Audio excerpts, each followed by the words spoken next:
In a world full of challenges, there are incredible people making a difference, one cause at a time. KFGO for a Cause, brought to you by Neil Van Dam and the Van Dam Financial Group. KFGO for a Cause shines a spotlight on organizations and individuals dedicated to positive change. Neil Van Dam is in studio with me now. Amy Iler from It Takes Two hanging out on Sunday morning with you. Neil, welcome back. Good morning. And this morning we're going to meet and get to know Farm Rescue. Dan Erdmann, Director of Communications, is in the studio with us. Dan, welcome to KFGO Radio. Thanks so much for having me, Amy Neil. Give us the backstory of Farm Rescue. I think a lot of people in our neck of the woods are familiar with Farm Rescue, but give us the whole story. Yeah, and it's a story I've had the honor of telling many times over the last 8 years that I've been with Farm Rescue, and it was a simple concept that came from a gentleman named Bill Gross. Bill grew up around Cleveland, North Dakota, just to the west of Jamestown. Grew up on a family farm, and I always kind of had plans of taking over the farm. And it was in the 80s. There was a big downturn in the ag industry, and his folks told him, I think he'd be better off going on to college and doing something else. And so he ended up at UND and became a pilot. He's been flying for UPS Airlines for around 30 years now, I think. And this is rewinding 20 years now. He was on another long overseas flight, flies all over the world with his job, and just talking to some co-pilots about retirement plans. And Bill said, I've always wanted to just buy a John Deere tractor and a planter and go farm to farm and help families that are going through a crisis. And initially kind of generated some laughter from his coworkers, but they saw kind of the sincerity of his intentions. And that was kind of the initial seed that was planted that has grown into Farm Rescue. He was encouraged by another friend and chaplain that this isn't something that has to wait until you retire, Bill. And so he, shortly after, got a website, farmrescue.org. He had founded it as a 501c3, did all the necessary paperwork, and then he got to work just gathering support for this idea. And initially it was Bill just popping in from business to business, local businesses initially around the Jamestown and Fargo area. He got RDO equipment on board, and they were really the driving force behind everything we did for the first few years, providing equipment that was needed to go out and help these families. And then it was obviously getting volunteers to help him out. That first year, I think they had 5 people. And they helped 10 farm families just in North Dakota planting that first season in 2006. And it's just grown from there. Services have grown. We now do, again, in addition to planting, it's haying, harvesting. We do some livestock feeding assistance, commodity hauling. Occasionally we'll haul some hay during times of wildfire, drought, any sort of natural disaster, floods. And the territory has grown, too. So we're up to 9 states now. And we've had over 1,000 volunteers sign up since that first year. It's really taken off and garnered a lot of support. And a lot of people have really latched onto the idea and helped this grow. So 9 states. Do you have offices in every state? Are you mobilizing volunteers to go to other states? How do you do that? Yeah, and we're a very small staff. There's 6 of us, and our main office is near Fargo here. I'm one of 2 people that works out of that main office. We have another gentleman in Moorhead. He's one of our field operations managers, so he's in charge of getting a lot of that equipment and getting it ready, coordinating with volunteers. We have kind of a southern counterpart for a lot of these jobs too. So we have a southern field ops guy based in Iowa. We have 2 outreach guys, so in charge of getting new partners and sponsors and funding, speaking events, just getting the word out. One gentleman is around the Perham, Minnesota area, works out of his home. He's our executive director too.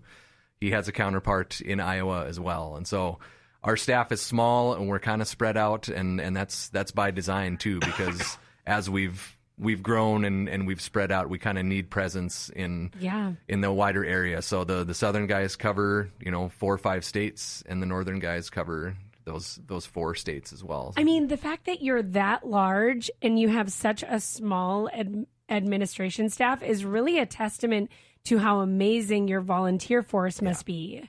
Absolutely. And again, I will shout from the rooftops how we have the best volunteers in the world, and they're a huge part of this. Again, we try to do site visits for all of these families that we're helping too, and most of the time that's a field operations manager making that trip to visit with that family and just see the fields before we get to work. And sometimes it's a volunteer, and we have many of them. They've come, I think, 49 of the 50 states we've had volunteers sign up from. And people always ask, what's the one you're missing? And any guesses? Ooh, I don't know. It's not one you would think. It's Delaware. Is, I think, in our history, the only state we've never had a volunteer sign up from is Delaware. Really? So, yeah, strangely enough. That is so strange. So. Also, you can't find a person in the Midwest that hasn't been touched by a farmer, doesn't have a farmer in their family, and we all know what it's like when a farmer gets sick. That's just something we can all relate to. Mm-hmm. And that's the connection that all of our volunteers have. People all say, well, you have a lot of farmers that are volunteers. Yes, we do. We have a lot of retired farmers, and we have a lot of active farmers even that are taking time away from their own operation to come help a family, in a different state. If it matches up with, maybe they're in the South and they have a little gap between, the small grain and row crop season where they can come up north and help with small grains up here or something. But we have pilots, we have pastors, military veterans, law enforcement people. We had a rocket scientist from NASA that would come up every spring for many years. And just for fun? Just for fun. A lot of these people are taking vacation time to do this too. And it's hard work. Again, out on the farm, it's not an easy thing. And to your point, you don't necessarily have to be an active farmer to be touched by the work that's being done through Farm Rescue. Everyone has that connection. It's maybe a grandparent that they visited in their childhood that lived on a farm. There's always some connection that speaks to them and draws them to the mission of Farm Rescue and makes them want to get involved. So, well, I know my old business partner, he had been just crunching numbers for the last 20 years, and he said, as soon as I'm done, I just want to go back because I was farming before. I just want to drive a tractor and you know what, just sit behind. And it wasn't necessarily because I need the extra money as much as just I love the idea of doing that, and he's definitely the type of person that would do it out of the kindness out of his heart. So I'm assuming you have a lot of those folks that absolutely that are. So does someone else supply the tractor if they want to help, or do they ask people to supply their own? Yeah, over the years we have been blessed, again, through capital campaigns, fundraisers, individual donations, grants, whatever it may be. We have kind of built up our own fleet of equipment and vehicles. So we own all of our own stuff for planting season. We have 3 air seeders. I think we have 3 row crop planters now. And so we kind of keep those stored in different areas to be able to get them to the places we need. Again, 9 states now. And a lot of what we're doing is still right here in North Dakota. We're more of a household name in this neck of the woods. But things are growing in the southern states too. So we have a lot of that, our own equipment that gets deployed to farms where needed. And then we have a great support from John Deere at the corporate level and the local level. Again, it started with RDO, and there's been so many other local John Deere dealers that have jumped on board with this. Leading Edge, Gooseneck Equipment, just to name a couple in our area, but we work with them all throughout our 9-state territory, and John Deere from the corporate level, we get a certain number of combines in the fall to a certain number of engine hours that again, we're sourcing from these different dealers and utilizing in these different areas to make sure that we can get there in the timeliest manner possible. There are occasions, because we are so spread out and at times that need gets pretty high. We may have 7 or 8 different volunteer crews working simultaneously, and we don't have the equipment to manage that. So there are occasions where the farmer might prefer that we use their equipment. We try to avoid that in most cases, because if there's a breakdown, that just adds, that just adds to the problems for them. So we try to avoid that. But if they're adamant that we use their equipment, absolutely, we'll work with you on that. It's kind of a mixture of both, but far and away the majority of cases and families that we're helping are our own equipment that we're bringing on, and our volunteers are running for them. I mean, I'm very passionate about all the charities we work with, but as far as my client base, a lot of them are people in agriculture that have done really well for themselves, either on the business side, and most of them just good old-fashioned North Dakota farmers that say, I've been saving, don't really like the stock market, but I got a ton of grain in the bins, and I don't want to pay taxes. Let's just be honest. Nobody wants to pay taxes. So I'm curious from that farmer who's looking to get out of farming, they don't have anyone to pass it to in their own family, so they're going to have the auction. From the charitable side, can we donate equipment to you, or do you accept pre-sold grain? Yeah, I guess typically we try to be the end the end person in that transaction. I guess if they are able to take care of those transactions, we prefer that because we have a small staff. It's not always easy for us to take a machine and turn around and go through the necessary channels to sell that. But we've had a lot of people that may donate proceeds from an equipment auction or proceeds from a bin of grain. We've had proceeds from a field. Say, well, yeah, I'll donate some of that to you. And we have people that are putting farm rescue into their will. There's a lot of estate planning, and that's been a focus the last few years for our development guys. Is we can get the word out about that too. Just let people know that after they're gone, they can leave a legacy with farm rescue too. So there's a lot of different ways that you can donate to farm rescue, and a lot of it is just individual donations that folks are kind enough to steer our way, especially on days like Giving Hearts Day. We had such an incredible Giving Hearts Day this year. Set $1 million goal and ended up reaching it. So there's a lot of different ways you can give. That's and that doesn't quite answer your question, but not always in the market to take equipment and turn around and sell that, I guess, is not the preferred method. But but we have had people. We're going to have to chat offline. Okay. I think we'll get to there. When it comes to farmers reaching out to you who may need help, is it usually the farmer? Is it a family member? How do they go about that? You're looking at me like, yeah, this is a sensitive subject. Because when I think about producers in our area, man, they're proud people. And this must be, as much as they really appreciate and need your support and help, man, they don't always want to have to ask for it. No. And that's the biggest challenge, honestly, for us since we started, is just helping farmers realize that it's okay to ask for help sometimes. And to answer your original question, it's probably a 50-50 split of the farmer or family member reaching out directly to us, but we operate a lot on referrals too. And so it may be a neighbor, it may be a business owner, someone that works with that farmer, just someone in the community that knows of a family going through a difficult time, that they reach out to us and say, I know of this farmer or this family that's dealing with this. Planting season's coming up. Could you reach out to them and explain what it is you guys do and see if you can help? And that's what it's all about. We're never just going to show up at someone's farm with our equipment and say, hey, you were nominated. We're going to plant your crop for you. There's more to it than that. Yeah. There's a lot of conversation that's had and making them comfortable with the idea. And some people just aren't. And that's fine. To your point, there's a tremendous amount of pride that goes along with farming and ranching for good reason. Mm-hmm. And so it's not easy to ask for help, but I've heard it so many times in my career with farm rescue. I have the honor of visiting with and interviewing a lot of the families that we help, and it's the phrase I hear over and over again. I didn't want the help, but my God, I'm glad I accepted it. Yeah. You hear about the burden being lifted on the shoulders of a farmer or a spouse when they see our equipment roll in and our volunteers, and they see that work happening. It's one less thing on their mind, and in a lot of instances, it allows them to just focus on recovery. It might be an injury. It might be a cancer battle.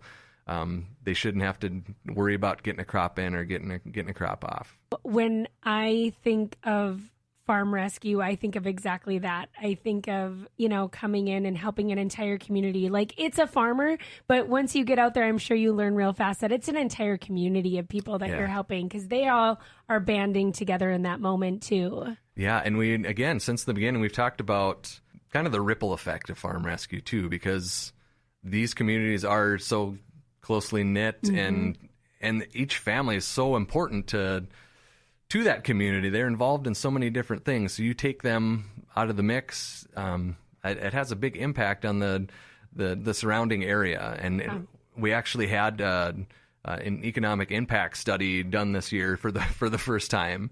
And this renowned economist, Mark Erdmann, he did this study, and it was every dollar that is invested in farm rescue equates to 10 for that family and the surrounding community. So it really is an exponential impact when farm rescue comes in to help these families. That is such a cool statistic, too, by the way.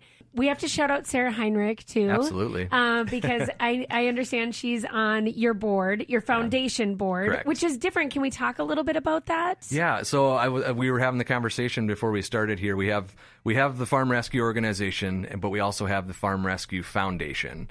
And they're two separate entities, again, kind of under the same name, but farm rescue, I always say, is that immediate impact. If a farmer or a family member is unable to plant the crop, make hay, harvest a crop, we can come in and we can do that work through farm rescue with our equipment, with our volunteers.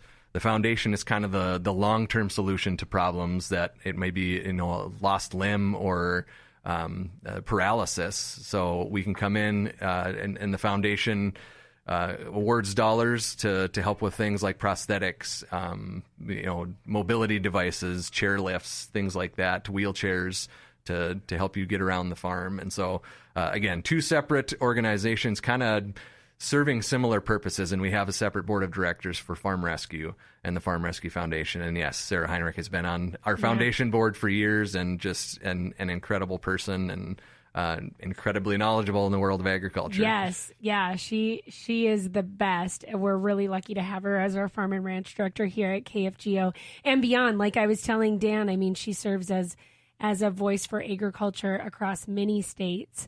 In the Plains and Upper Midwest. So she is definitely, shout out to Sarah Heinrich and Rusty Halverson, who's on AgriBiz here on Sunday mornings as well.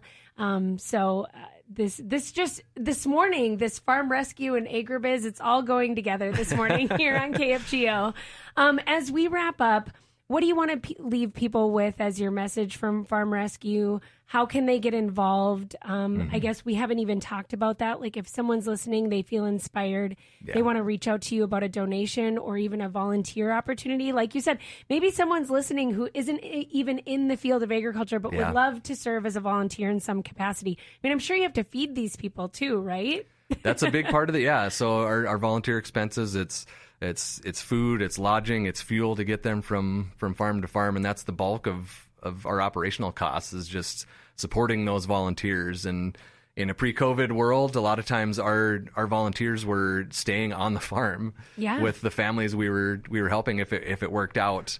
Post-COVID, we've exclusively stayed in nearby hotels or motels or whatever lodging, Airbnbs we have at our disposal. Part of that too is it's additional burden if these families are having to serve as the hosts to some of these families. But again, that was a great time too, because it allowed them to kind of maybe get a little closer in the after hours. They're not heading to the hotel for the night.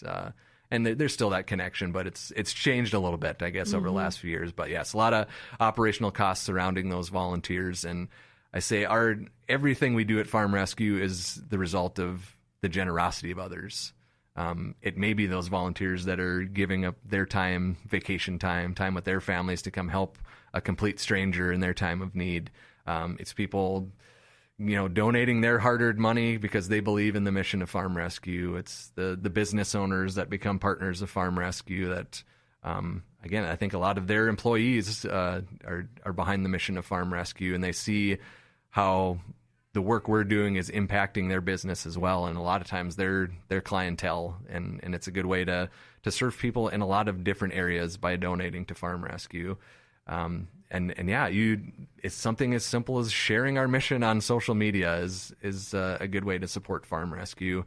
There's still, even though a lot of people in our neck of the woods are familiar with Farm Rescue and the mission that we serve, there's a lot of folks who still don't know about us, and a lot of farmers who don't know that this option is available if God forbid they are injured unexpectedly, or someone in the family is going through a cancer battle or other health related challenge. So farmrescue.org, there's a lot of different ways you can get involved. And I don't know that I ever mentioned it specifically, but this is a free service to yes. to Maybe farm we families. just all assumed people knew that, Yeah. but yes. Again, the farmers at this time of year, again, planting season, it would be you're responsible for the inputs, the seed, the fertilizer, whatever that goes along with it, the fuel, but everything else, we don't charge for the services that we provide. And I think that's another weight lifted in the process when they're considering this as an option.